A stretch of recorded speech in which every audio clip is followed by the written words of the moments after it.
Hi, in this video we're going to take a look at the parts of a flower. Now I've got a tulip here. I'll put a picture up of a standard flower for you to see, and what you'll often notice is that very few flowers look like this standard flower, but the standard flower diagram has all the parts that you can expect to see when you see many of the different flowers that are out there. They're just different sizes, different shapes. So this is the tulip. Now the first thing you'll see when you look at the tulip, the diagram mentions a sepal, which is sort of the green covering of the bud as the flower is developing. Now you don't see that so much on a tulip like you would with a rose. On a rose it'll be a small little green parts just at the base of the flower. You don't see that in a tulip. The sepal that is covering the bud as it develops becomes part of the petals in the end. So we have got the 6 petals around the outside of my flower here. So the first thing we're going to do to sort of show you the inside of the flower is to remove the petals, and they're easily removed with your fingers. I'm just going to pull these off for the minute. Let's just take 3 of them off for the second, and then you can see that inside the flower what we've got now is the male and female sex organs inside there. So the petals around the outside, there are 6 petals on the tulip. I'm going to just finish off and remove all of those. The petals have been taken off here. I'm just going to label these up as petals. That's my petals that have been removed. Now I then have, pretty obviously around the outside, these black parts here. Those are the male parts of the tulip. So that is known as the stamen. That's the stamen. So there are 2 parts to the stamen. The top part here is known as the anther. That's that part there. And then the bottom part is known as the filament. So we've got an anther and a filament, and together they make the stamen. And the stamen is the male part of the flower. Stamen, men, male. That's the male part, and that makes pollen.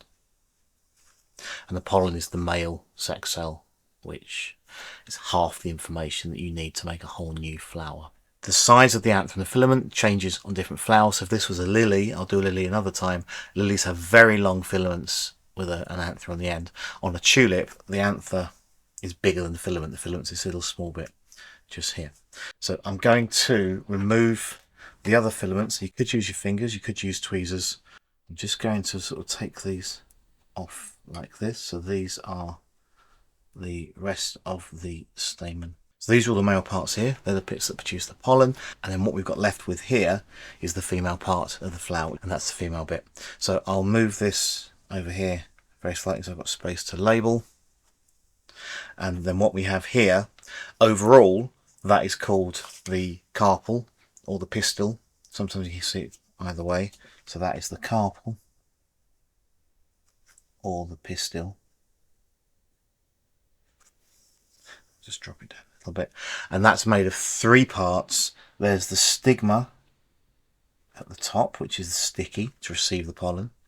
Then we've got the style, and at the bottom there's the ovary, and the ovary contains the eggs, or the ova, and that's the other half of the information to make a whole new plant. That's the female bit, so that's here, so that's female. So we have inside our flower the male parts. The male parts are known as a stamen. They comprise 2 parts. One is called the anther, one is called the filament. They produce the pollen. And then in the middle of the flower we have the carpel or the pistil. That's made up of 3 bits: the stigma, the style and the ovary. And the whole point of the flower is to get pollen from one flower to another flower. What the flower does is attract insects like bees. The bee will come along, it'll rub up against the anthers of one flower, get covered in pollen. It'll then fly to another flower where it will rub up against the stigma here and deposit the pollen, and the pollen will then travel down in a little pollen tube all the way down here, down the stigma, and then it'll meet up with the eggs at the base here, and that's pollination.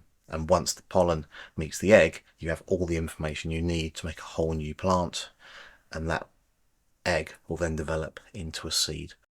Let's just take a look at that diagram again so we can compare.